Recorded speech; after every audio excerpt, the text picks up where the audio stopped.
You'll love this magical musical that turns a wooden carved marionette into a real live boy. Hey! Who's you? Hey, who is it you? It's the fun-filled adventures of that beloved puppet, Pinocchio. Join Danny Kaye and Sandy Duncan as they retell the story in song and dance.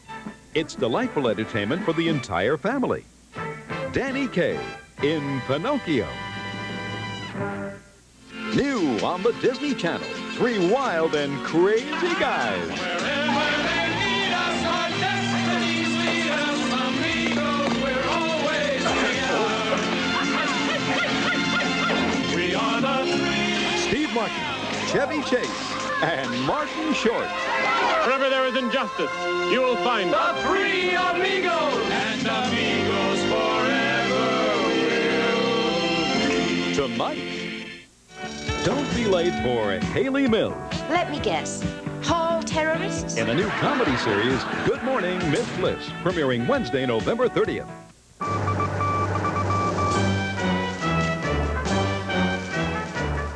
Dateline, Disney. Cornfield Mickey yields its final harvest. With fall well underway and winter just around the corner, it's time for the farmers of Sheffield to bid a fond farewell to their most unusual crop. The project, which was one of the largest of Mickey's birthday presents, had its beginning in early January when a group of Disney Imagineers teamed up with the Pitzenberger family of Iowa to plant more than 500 acres of corn and oats in the shape of Mickey's profile. Throughout the spring and summer months, the crop yielded some of America's finest produce, as well as providing transcontinental airline passengers a spectacular view of the largest birthday card in history. As the time came for the final harvest, Mickey, who was no stranger to farming, returned to the Sheffield community to lend a hand in cutting the corn plants, which will now be used for silage and feed for farm animals. This last step also prepares the earth for the winter months, so that next year's crop can be planted in the spring. With a stop in town to say his goodbyes and visit to the Pitzenberger farm to offer his heartfelt thanks, Mickey left for the Magic Kingdom, but not without taking some lasting memories and making some steadfast friends. the magic of Disney, the magic of Mickey Mouse brought a ray of hope and sunshine in everybody's faces. And the trip back home provided one last glimpse of the birthday card Mickey will never forget.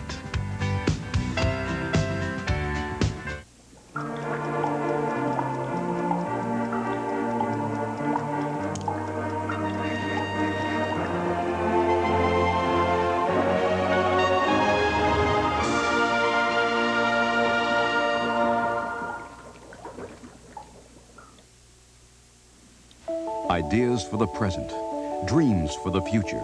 Your imagination holds the key.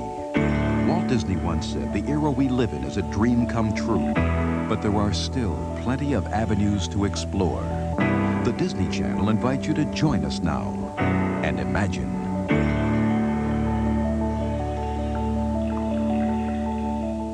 Care to join me for a ride on a sunbeam? It's a billion-year trip. What would you do with 4 million gallons of wastewater per day? What these people do with it will startle you. How do you entertain 20 million people a year without leaving a trace of their visit? We're about to find out. This is Walt Disney World, a 28,000-acre development near Orlando, Florida. Some call it a blueprint for the future in the field of conservation. Others call it a model for what can be done to preserve and enhance the natural beauty of an area, while developing it for the enjoyment of people. We're going to find out some of the ways private industry can protect the environment while constructing and operating a major land development. More than 140 million guests have come here from more than 100 countries since October 1971. Listen to what respected television journalist David Brinkley says about how Walt Disney World is meeting this challenge to conserve our environment. It is the most imaginative and effective piece of urban planning in America. In an area about twice the size of Manhattan, they have built roads, transportation systems, lakes, golf courses, campgrounds, riding stables, stores, and hotels. And they all fit together better than any other urban environment in America. It all begins with water. What we're looking at now is a bird's eye view of 43 square miles of water and wetlands. There are lakes, lagoons, canals, and dikes. It's all part of a sophisticated water control system designed and constructed to ensure maximum protection of the environment. This is Bay Lake. It alone covers 450 acres of recreational area for bathing, boating, and water skiing. The 20-acre Seven Seas Lagoon is a glittering example of why Walt Disney World has won at least 30 major conservation awards. The lake basin was cleaned, white sand beaches constructed, and adjacent land sloped away from its shores to prevent surface runoff into the lake. The result?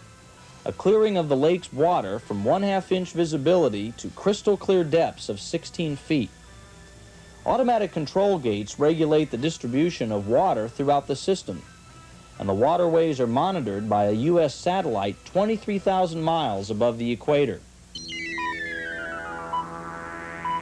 Electronic sensors and radio telemetry measure the level, flow rate, and chemistry of the water here at Reedy Creek, again to ensure maximum protection of the environment. 20 million guests a year create 4 million gallons of wastewater per day here. Chuck Burdick has some answers on how the incredible task of dispersing the waste is accomplished. Most communities use the activated sludge process, where they grow families of bacteria in tanks and allow the bacteria to treat the wastewater. For the past 4 years, we've been growing water hyacinths to demonstrate that that can also treat the wastewater in a very energy efficient manner. What advantage does the hyacinth treatment have over the older sludge method? The water hyacinth process uses a substantially smaller amount of energy. In the activated sludge process, we have to pump large amounts of air into the channels for the bacteria. And with the water hyacinth process, you simply pump the wastewater into the channel, allow it to flow through the channel, and spill out the other end. So it basically uses very little energy. I understand you're experimenting with using your water hyacinths as a source of compost. That's correct. We grow between 2 and 4 tons of water hyacinths a day here, and we found that if we place the harvested water hyacinths in compost piles for approximately 90 days, we end up with a very good humus soil conditioner material that we can utilize out in the tree farm. Do you have any other use for the water hyacinths? Yes, for the previous 2 years, we've been running a pilot study to determine if we can produce methane gas from the water hyacinths. And we are currently constructing a large digester process system so that we can now digest all the water hyacinths grown here and produce methane gas. The methane gas can be bottled and used to run pumps or motors, or we could generate electricity. We also have another use for our wastewater. We pump wastewater to the 120-acre Epcot tree farm, and we spray irrigate the tree farm and allow the vegetation there to take up the excess nutrients in the wastewater. Chances are, in the world of tomorrow, the wastewater treatment system you've just seen will serve as a model to small communities. Chances are also good the future roof over your head will be made of solar energy collectors. Here at the Reedy Creek Utility Company, the serving utility company for Walt Disney World, they're always looking for better and more economical sources of energy. They've recently completed a research project with NASA. And Willard Smith is here with me from the Reedy Creek Utility Company. Willard, what was the purpose of this project? Well, Dave, one of the reasons we were instrumental in obtaining part of this project was to demonstrate the effectiveness of solar energy from the design standpoint, application standpoint, and the economical feasibility standpoint. There's 30 such projects of this nature. All of them are different, located throughout the United States with different reasons for installation. This happens to be a photovoltaic located on the top of this building with 16 collectors. How does the system work? The water is circulated through the collectors until it reaches 180 degrees. At such time, it's stored into the red tank located behind me. Then we use the water for chill water and hot water for heating and cooling the building. There's more. The largest privately funded solar power installation in the world is located atop the Universe of Energy Pavilion here at Epcot Center. An array of 80,000 solar cells converts the sun's rays into electricity, which is used to help power traveling theater cars. The guests in these cars are literally riding on sunshine. There are about 2,200 panels in this photovoltaic array, generating approximately 70,000 watts. I'm not sure how much energy I'm creating with this paddle, but I think it's enough to get us to our final example on our story on conservation. We're off to Discovery Island.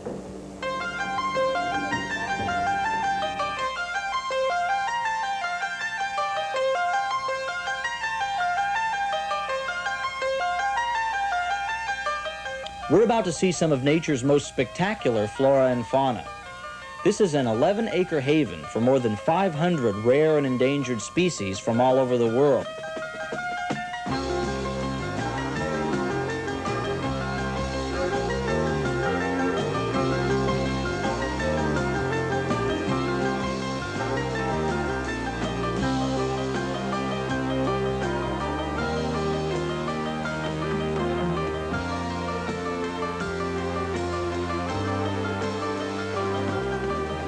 Our guide is Charlie Cook, who oversees this accredited zoological park for rare and endangered species. Dave, I'd like to show you a fascinating bird that illustrates what we're trying to do here on Discovery Island. 100 years ago, Florida was populated by the American flamingo. Well, today, there are very few flamingos to be found in Florida. What happened to them? Well, about the turn of the century, a lot of development took place. A railroad was built all the way straight through to the Keys.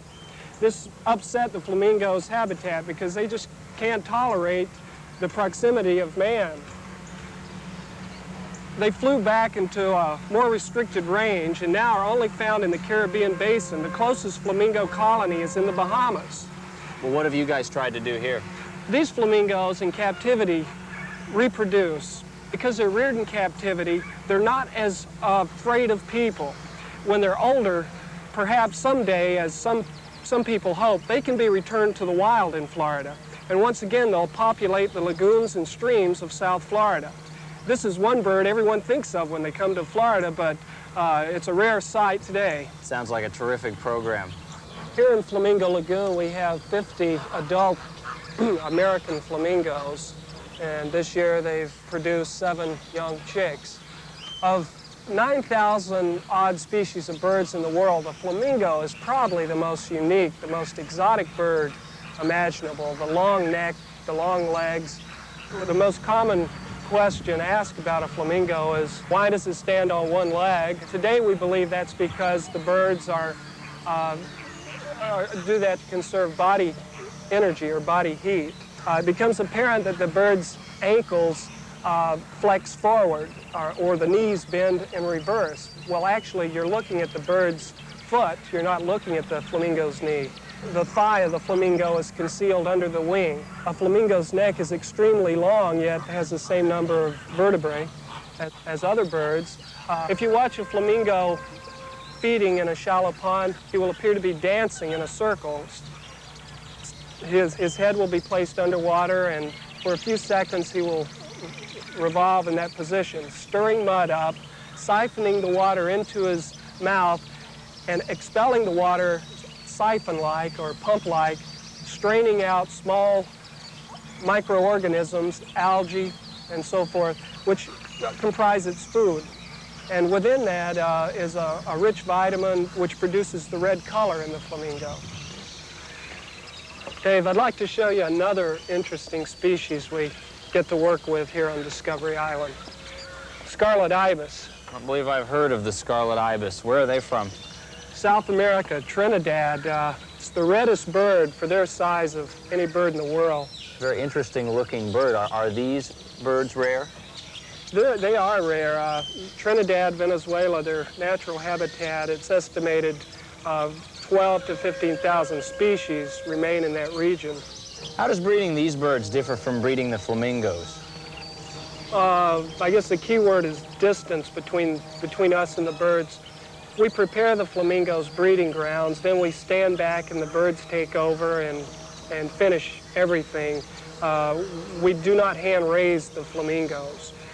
The scarlet ibis, however, begin their own nest and lay their own eggs.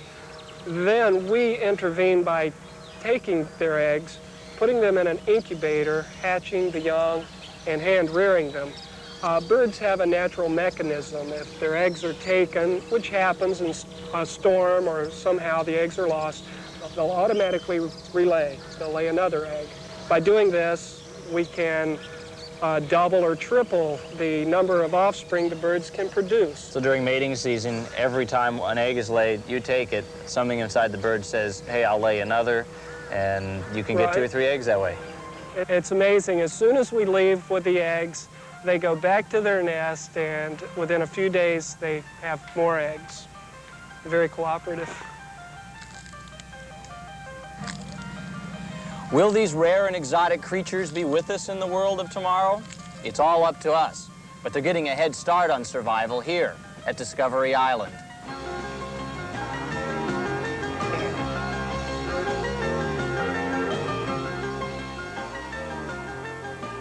Discovery Island is more than an island.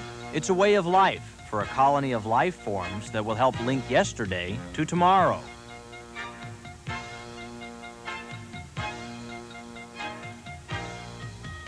And what does tomorrow look like from here? Exciting and efficient. Conserving resources is one of the biggest challenges we face. And at Epcot, conservation takes on a whole new look.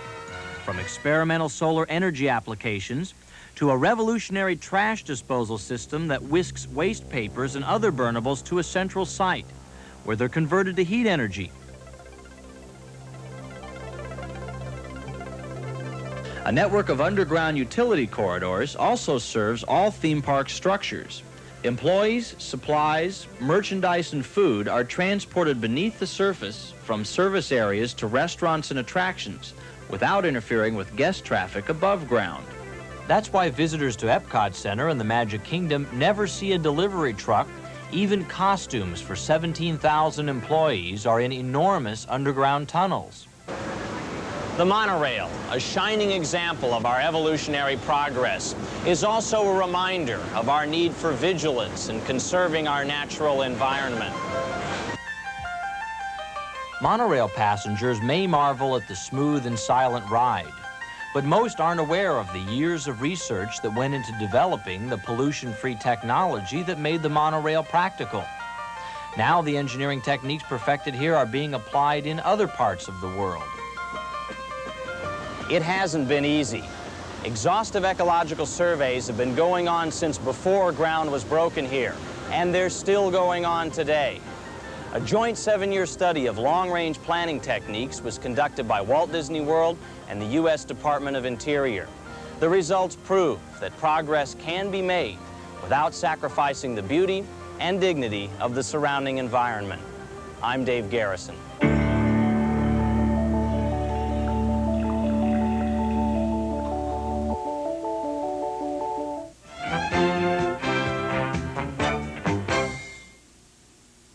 This week on the Disney Sunday Night Showcase. This generation of Americans has already had enough of war and hate and oppression. This week, relive the triumphs and tragedies of the Kennedy presidency on the conclusion of JFK, a celebration of his life and times. Well, here I am. The Disney Channel's Best of Hollywood presents the greatest dance team in motion picture history. It's sort of like a romance, isn't it? Fred Astaire and Ginger Rogers. A fine romance with no kisses. They're head over heels in love in the classic dance musical Swing Time. Part of our special tribute. Hats off to Fred Astaire. This Thanksgiving Day, the Disney Channel presents a feast of films and specials for the entire family, starting with The Hobbit, The Three Caballeros, Here's to You, Mickey Mouse, Return from Witch Mountain, Benji the Hunted, Dorothy in the Land of Oz, Willy Wonka and the Chocolate Factory. It's perfect. It's unbelievable. It's a miracle. New World, and The Ghost and Mrs. Mew. But that's not all. The celebration continues the day after Thanksgiving with a merry musical marathon featuring Raggedy Ann and Andy, a musical adventure, Kaleidoscope Concerts, Glenn Bennett, Raffi in concert with the Rise and Shine Band, Once Upon a Brothers Grimm, Fiddler on the Roof, Snow White Live, The Happiest Millionaire, and top hat. It's all part of our 2-day Thanksgiving celebration, only on the Disney Channel. Everybody watch! All right, step right up, take your chances here, throw the little ball, prove it to the little woman. Hey, you win, you're a winner, here's your prize. How about you, sir? Come on, try your luck.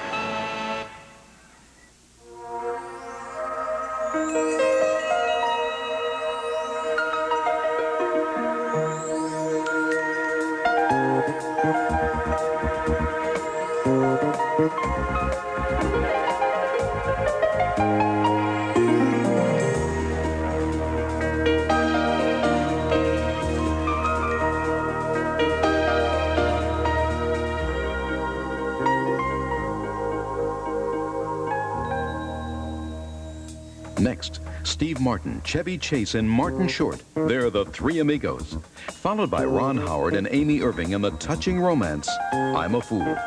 Then a young man's dreams become reality in Jack London's Tales of the Klondike, the 1,000 Dozen. Tonight on the Disney Channel. And now, our feature presentation.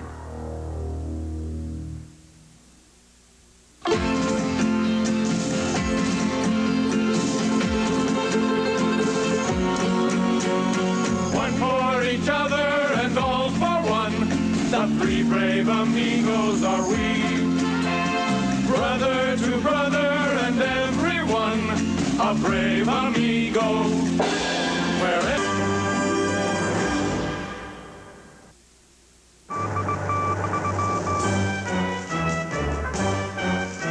Dateline, the Walt Disney Studios. Director George Scribner talks about creating the Disney Studios' 27th full-length animated